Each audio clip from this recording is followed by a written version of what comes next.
حضرت عبداللہ بن عباس رضی اللہ عنہ فرماتے ہیں آپ صلی اللہ علیہ وسلم نے اپنے چچا حضرت عباس بن عبد المطلب کو فرمایا کہ اے چچا جان، کیا تجھے میں کوئی خاص وظیفہ نہ بتاؤں، ایک ایسا وظیفہ کہ جس کا بہت زیادہ ثواب ہے، جس کے جو ہے نا تو اس کے تلاش کے اندر ہے، اور جس کے 10 فائدے ہیں، بہت اہم فوائد ہیں جس کے 10 وہ آپ کو ملیں گے، کیا وہ خاص اور اہم وظیفہ تجھے میں بتاؤں؟ تو حضرت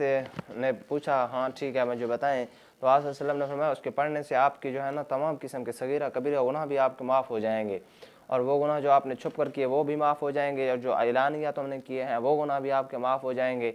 سب کے سب گناہ، چھوٹے بڑے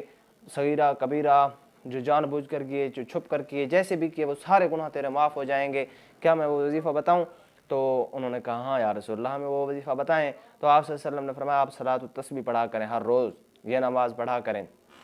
اگر ہر روز نہیں پڑھ سکتے کم از کم ہر جمعہ میں پڑھا کریں، ہر جمعہ نہیں پڑھ سکتے کم از کم سال میں ایک مرتبہ پڑھا کریں، سال میں ایک مرتبہ نہیں پڑھ سکتے کم از کم زندگی میں ایک مرتبہ ضرور پڑھا کریں۔ تو اس وجہ سے صلاۃ التسبیح پڑھنے کا بہت زیادہ ثواب بھی ہے، بہت سارے گناہ بھی معاف ہو جاتے ہیں۔ اللہ پاک توفیق عمل نصیب فرمائے۔